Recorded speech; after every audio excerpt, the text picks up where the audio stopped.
Hello my friends and welcome to Yu-Gi-Oh! Master SP Deck Challenge Deck Overviews Part 9 of the series. So before I begin, I would just like to say, please like, share, and subscribe, and ring that notification bell for either regular content or all my content, depending on how much you want to support me. Either however much support you want to offer is fine. You can select the bell and select personalize if you want to only be notified of the content that you enjoy the most, or all if you just enjoy all my content, or just want to support me that much, which is very respectable. Anyway, let's get into this. I don't believe any new notifications that I didn't go over, so I can get straight into solo mode. I'm sorry I've been missing a few days. I guess I'm not really gonna be do this everyday channel. I'm gonna be try to do this everyday channel. And if I miss a day or two here or there, then oh well. As long as I don't miss too many days. And I remember that need to figure out which one I started on. Yeah, it must have been this one that I did these two sets. Yeah, so now I'm on the next one. Starting with my lone deck, then going to my opponents as always. So, first of all, my lone deck is Battle to Knight the Gods. This is kind of similar to last deck once again, with a few notable changes. I believe we had both Obelisk and Winged Dragon of Vaughn the last one. Oh no, that's one new thing. Now there's Obelisk, so now it's not just Winged Dragon of Vaughn is the only god. Obelisk is too. Oh, and I see they also included Blessed Blader this time, so that they didn't have to have 3 copies as King of the Swamp. Which, I mean, King of the Swamp not necessarily a bad card because it does search for the polymerization. So I mean, I think King of the Swamp could have still been good, but they decided, yeah, we're just gonna, we don't want to cheat fusions out. We just want you to bring out fusions the correct way. It's time to stop trying to cheat things out. Don't be cheating. This is like a test. You don't want to be cheating. Anyway, speaking of which, I took a test today and from my college class and the final exam, and I was able to get a pretty good score, good enough to pass. Which, I mean, all I really had to get was 53 out of 170 to pass. I got way more than that. I got almost double that. So yeah, I don't have a problem. And then even with that, there's still one other assignment, so I wasn't too worried. But hey, you know what? Getting a higher score on my test just makes it all the better. Anyway, the deck description here reads: a deck that storms the battlefield with Jack's Knight, Queen's Knight, and King's Knight. Choose from a range of ace monsters in this deck, including Slifer the Sky Dragon and Obelisk the Tormentor. Or you can also consider Arcana Triumph Joker to be a pretty good ace monster as well, because she has a good effect. However, be aware that you need to predict your opponent's plan of attack. Otherwise, you may find the monster you bring out the hands of defeat. Yeah, so don't bring out one of your monsters just because it looks cool. Bring out the one that is gonna best serve you in this situation. Do you want something during your opponent's turn that could get rid of their maybe that could potentially wipe out their field, because maybe they're summoning a lot of 2000 attack or lower monsters, or even with some of the bigger monsters, that can be quite a good attack debuff. And maybe especially if you have a big hand, maybe you want to bring him out. Maybe it's your turn and you just wanna, some kind of Raigeki effect. And maybe have other monsters. Maybe you can bring out Obelisk the Tormentor. Or maybe your opponent, you just need to get rid of your opponent's board and you happen to have other monsters besides the 3 you used to bring out Obelisk the Tormentor. And you just need a quick wipe so that you can like get in for enough damage to kill your opponent. Maybe bring out Obelisk the Tormentor. Although this one kind of also can like be like that Raigeki like effect too. So I feel like a lot of the times Arcana Triumph Joker is just gonna conflict with Obelisk, because a lot of the times like this could, I mean, it's not like too hard to get her up to high attack, but I guess like if like both players' hands aren't very widespread, maybe Obelisk could be better, because maybe if just a general 4,000 attack beast stick that gets rid of monsters can be better than like her if she ends up being less attack, and you really need the 4,000 and you have a pretty good field presence already, or you can just bring out 2 afterwards anyway. I don't know. So yeah, that's a little bit of a gist of there. And then of course, once again they want to have the Gazelle Baphomet package for the Chimera. They have that again. And then Queen's Knight, Jack's Knight, and King's Knight to make an easy 3 monsters, either to utilize to go into the gods or to go into exec plays. It's really good going into the gods, or Arcana Triumph Joker when you have Thunder Speed Summon. This makes it really nice for that, since this is basically a 1-card way to do that. Though you kind of also already want the setup with the Knights, but like this is like, this might be the way you want to go. Like honestly, I feel like this is the way you want to go, because the things you could be going for, like these guys aren't really that good. The Joker exec monsters, I feel like the main deck monsters just might be bad. The level 10 ones might be better. And also, you could always just go into a fusion by using them from the graveyard. And so basically you get to bring out a fusion and one of your main deck level 10 guys, which is also pretty cool. And this kind of makes Arcana Triumph Joker's ability a little bit more worth it, because you just send one of your spellcasters and just banish it anyway for the fusion summon. And then Power of Extravagance, of course, drawing more cards, which is good for the Arcana and the Slifer anyway, since they depend on the amount of cards you have in hand. And I mean, like, she's a little bit better, I would think, than Slifer. Just because, I mean, at least with the attack gaining, even though she gains a little less, it's kind of made up for in the fact that it's both players' hands, so it's not just reliant on you having a lot of cards. So that can be good. And then Joker Straight, I already talked about a lot of these cards, but like a lot of these cards, like either about helping you get to your fusion plays a little bit easier, or helping you get 3 monsters on the field a little bit easier. That's basically the deck's purpose, to try to get out your knights as quickly as possible, and then you can even recycle them back using the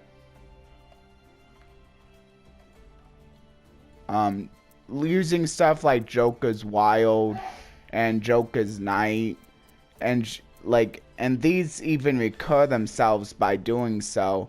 And then Court of Cards, like, not like you shuffle them back and Oh wait, no, you don't shuffle them back, you just banish them. Which makes it a little bit harder to shuffle them back, so you want to be a little bit careful, but it's nice if you really want to draw 3. And it's nice because you can get that draw 3 during the opponent's turn, so maybe you could like even like raise Slifer's power up during the opponent's turn. Maybe if you like a quick rise in power for the Slifer so you can make sure he stays on the field for a bit longer. And because this counts as a normal summon, they won't be going off the field because they only leave right away if they're special summon. Yeah. And then reinforcement to like also as another way to get some of your night plays going. It unfortunately can't add the Buster Blader because it's too high. Unfortunately, oh wait, no, Magicalized Fusion could even bring out your ones that call for a warrior, because it just has to be for the fusion summon of a spellcaster fusion monster. I guess that might be pretty obvious to some, but I thought that was like something cool to point out. Magic Cylinder if you need a bit more damage on your opponent. Also protects your monsters. Mirror Force protects your monsters, but doesn't come with the attack upside. But it does have the upside of potentially more permanently getting rid of opponent's monsters and can stop like a whole battle phase instead of just one monster. And then Fist of Fate is kind of cool because it acts as another Raigeki if you have Obelisk the Tormentor. It also negates effects. It has some pretty cool effects to it. And then here's another one for Divine Beasts, which is a little bit more useful now that you actually have 2. Although not like it's like that hard to search them out. So maybe like this is another reason you might want to bring out one of your Divine Beasts instead of the Arcana, since she doesn't count as a Divine Beast. Yeah, this one. It gives restrictions, but it does allow you to tribute an opponent's monster as one of their tributes, so that's cool. Thunder Force Attack this can potentially draw you a bunch of cards, but you do have to be careful because you can only attack with one monster, so you want to make sure that you're okay with that. But it also can act as a Raigeki too, or rather Lightning Vortex without the cost of the discard, but only while you control Slifer. But it's still pretty cool effects right there. But I guess like the drawback is that you actually have to have them on the field, which isn't too hard to accomplish in a deck like this. And then of course, the fusions, like the Arcanas, like they're like specific negates, so like they're not always worth bringing out. I would say if you could go for like a different kind of fusion, you might want to just go for that. But I mean, like actually, like the fusions don't really like it with these guys. I mean, maybe like Dark Cavalry, if you can go for Dark Cavalry, since they're also warriors, like it's probably more worth it going for Dark Cavalry than Arcana Knight Joker. And there's probably like most of the time better things you can do with your knights than go for one of your X-Deck monsters. Although they do have, this one at least has high attack, which kind of makes up for maybe it's like lack in like effect power. I just say that because like there's such specific negation, which may not always come up. But Dark Cavalry isn't too bad. Like it's still specific negation, but at least it like helps protect a wider array of cards rather than just itself. Although this is at least a little bit better because this can protect also the monsters that points to. And then Dark Paladin is probably, this may be one of the better negates since it can like negate any spell. It can only negate spells, but like that's still pretty prevalent. And then Chimera, like getting you back stuff if it's destroyed. So not too bad.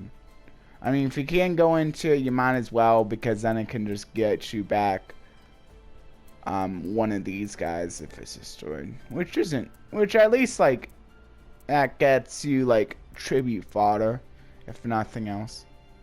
Anyway, let's go into the next one. So here's the opponent's deck. This one's called Luminous God. And the deck description reads, it's a deck that maximizes the power of the Winged Dragon of Ra. It requires a tribute summon with 3 tributes, which can be prepared using Egyptian God Slime. Also, depending on the situation, you can use the effects of the Winged Dragon of Ra Sphere Mode, Monster Reborn to attempt to special summon. So this is kind of cool, because like we both are playing with the Winged Dragon of Ra in our deck. Although my opponent's definitely... Oh, wait, no, I'm playing with the other 2 gods, and my opponent's playing with the Winged Dragon of Ra. But they're going, like, way out on the god thing. While, like, mine's, like, just, like, it's, like, a more of a mini engine, but I have, like, other ways I can play as well. Like, their pretty much whole game plan is, like centered on Ra. Although they do have other things they can do. I think it's mostly the Egyptian God Slime. The other ones on here, maybe if they can make it. But I don't think they can, like, make any of these other things. Even this one. It doesn't look like they have any level 6 monsters. So it looks like the only exact monster that they actually care about is going to be the Egyptian God Slime. So that's like one of their backup plans. And Egyptian God Slime is another way to basically help bring out Winged Dragon of Ra. Although it does have some pretty cool effects, making it so your opponent can't make it so it can basically protect your entire board. Oh wait, no, except for itself, so that makes sense. That's still pretty cool. So Revival Jam. Yeah, so it's just basically a bunch of monsters that can either special summon themselves or can like bring themselves back. Like Revival Jam can bring itself back. And if more than one gets destroyed by battle, like they can all bring themselves back. Although it like like the drain can get to be quite a bit. 1,000 life points can get to be quite a bit. Like meaning like that they only really have like 7 times that they can really bring these back in total before like they're pretty much out of like life points. And that's not to say if I like drain their life points a bit. Although this kind of helps, like the 1,000 life points here is actually kind of nice because it does give them more chances to revive Revival Jam if they need them. Also, like the boost can be kind of nice too. Reactor Slime special summoning 2 tokens. And also setting a Mana Reflect Slime.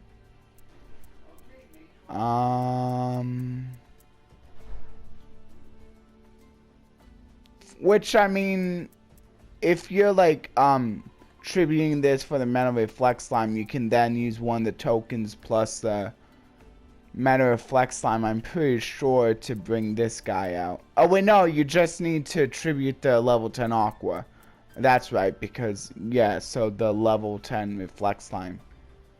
So, yeah, that way, you can basically protect your tokens from being destroyed from being attacked at that point. So, that's pretty cool. And then Lava Golem, tributing 2 monsters, which bypasses a lot of protection. And then there's that Winged Dragon of Ra, basically one of their ace monsters for this deck. Pretty cool. It's really bad, like, if I were to have no monsters and they, like, paid, like, life points. Like, if they were at full life points, this is almost game. They would just need a little bit more of a boost to get game at that point. And if they didn't want to, they could just pay 1,000 life points to destroy a monster. And that's not even once per turn. However, Jerigato could get... If I was at full life points and I had a clear board, and they had Jerigato gain them 1,000 life points, that would get them enough life points to be able to one-shot me. So that's interesting. And then Sphere mode, especially good in an actual Winged Dragon Raw deck, because not only is it good backup to Lava Golem, but also they can get this back or just summon it to their field and then tribute it, and they get to special summon Winged Dragon Raw, and now it's already at 4,000 without them even needing to pay life points. Although they wouldn't be able to use this normal summon effect anyway since it's special summon. But still, 4,000 can still be pretty good. And they would still be able to use the pay 1,000 life points effect. And then Winged Dragon Raw, Immortal Phoenix can act as like backup for if the actual Raw gets destroyed. Oh wait. Yeah, if it's in the graveyard, they can just special summon it, and it's a cool monster that's unaffected by stuff. Also, it can help bring out. It can be another way to bring out the Sphere mode, which is pretty cool because like it tributes itself, brings out the Sphere mode from the deck, and then the Sphere mode to contribute to bring out the Raw, and then whenever the Raw is destroyed, it can bring out the Winged Dragon Raw Immortal Phoenix, which is pretty cool, pretty nifty. Guardian Slime, it's another level 10 monster that can use special summon itself, so Egyptian God Slime fodder. And also it can like protect itself from necessarily just being beaten over right away by just being able to gain defense equal to a monster's attack. And then Monster Reborn, unfortunately it doesn't get the Winged Dragon Raw out because it can't be special summoned, but it can bring out the, I don't know, I mean it can bring out other monsters like the Reactor Slime if you want like to bring out 2 tokens again, Guardian Slime, so it still has like good options. Egyptian, not the Egyptian God Slime because you're probably not going to be fusion summoning it. I mean maybe you can, but like probably not. I don't think you have a way. But yeah, Foolish Burial, probably the best target is Immortal Phoenix since it has that graveyard effect. Yeah. Although maybe like if you have Monster Reborn and want to send one of your things that can be special summoned via Monster Reborn, you can always do that. And then Terraforming, because the field spell for the deck is Bound the Bound Crater, which basically protects the gods since they're all level 10 monsters. Does a little bit of burn, which can help with Ezio decaying, and also has that search on it. Stone Excavation, bring back one of the spells, because there are a few spells that are like really good to replay.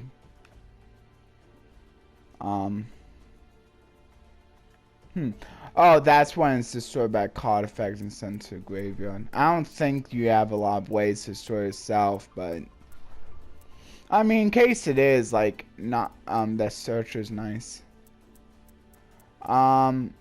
Extravagance, extra draw, ancient chant for another search, another way to search, and this time it's a little bit better since it's easier to trigger the search. All you have to do is play it from your hand. And it gives you an extra normal summon set, and it gives it a bonus. It's just an overall nice card right there. Basically, it gives you all you would want. But like one of the downsides, I guess, is like you probably want to be using higher stat monsters if you're planning to bring out Raw with this card. Although maybe if you were just planning to use the life point pay effect, maybe you don't necessarily have to, but I think most of the time you probably would. And then maybe you wouldn't have to pay all those life points. Revelation.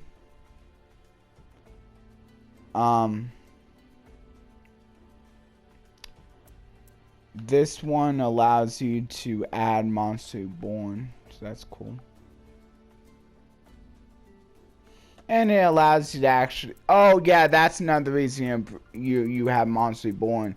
Because this one makes it so that Monster Reborn can bypass the fact that Winged Dragon Rock can't be special summoned. That's pretty cool. And can even grab it from the graveyard, so it really doesn't matter too much that Monster Reborn is only at 1. And then this is pretty cool. Blaze Cannon is really good. It gives, I mean, just for one turn, but it does give it some nice protection, like, as well as some other good stuff. Gives it a Raigeki effect, basically. It can give it extra attack. And it can, like, make it unaffected by card effects. That's pretty cool. Unfortunately, it only destroys. It only sends all monsters to the graveyard after damage calculation. No, actually, I guess it doesn't matter. Like, I mean, if you're doing enough damage like that, like, sending everything may not matter, but, like, it's good, like, if you still need it. So it can, like, be an OTK, it can, like, be there if you need a way to clear your opponent's board without fearing, like, any, countermeasures, because it's unaffected by basically everything.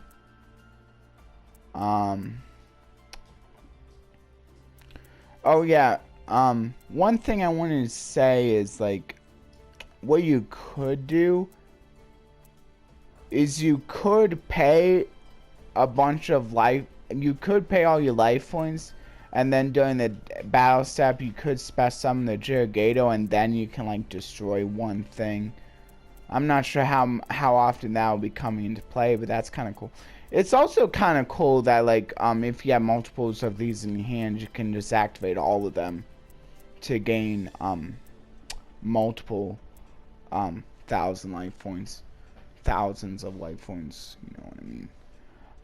This is another way to special summon the Winged Dragon Raw, ignoring summoning conditions. Also, it sent something. So there are ways of being able to special summon the Winged Dragon Raw, which is kind of crazy. Especially, like, if that, like, Creator God card comes out. I don't think it's available, but if that Creator God was to ever come out, like, I think, like, it might actually, she might actually be pretty good, like, with, like, basically a way to be able to special summon all of the gods. Like, it may be pretty easy to, like, get all 3 of them on the field at this point. So yeah, like, maybe it could be pretty good, so maybe they would, so I mean, that one monster that I think special summon it by saying all of the gods, and then, like, once it's summoned, you just win the game. I'm thinking that card might be like a little too strong at this point.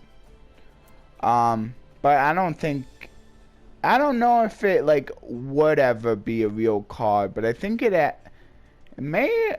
Is it available in the OCG? I'm not sure. Anyway,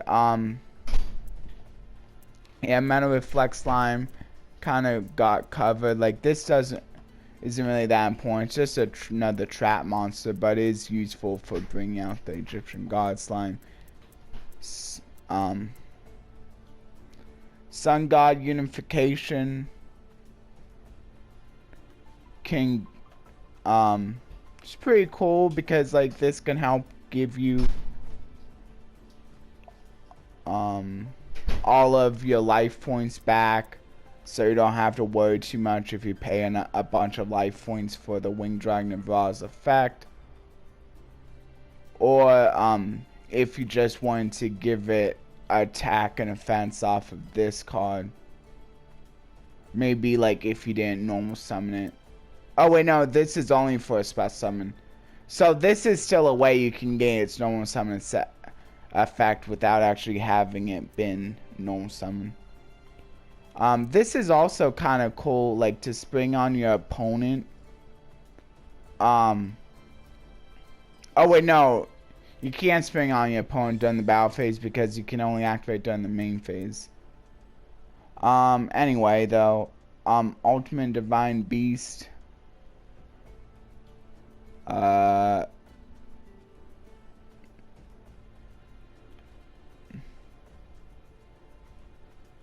don't think you can actually special summon out Ra with this. Although, I don't think you can special summon out any of them.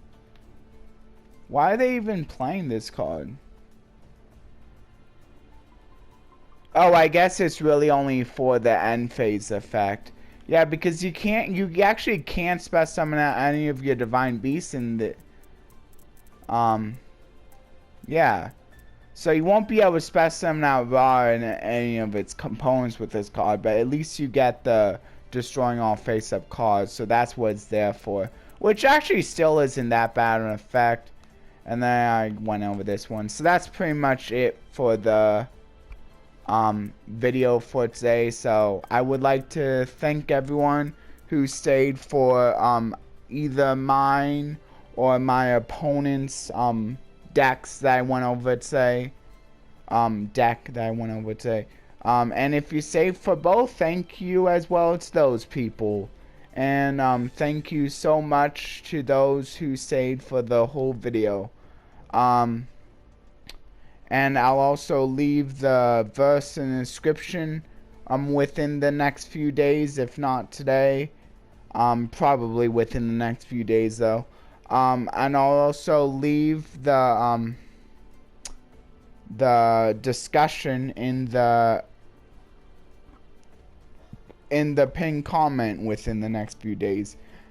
And I'll leave my gratitude message within the description as well within the next few days.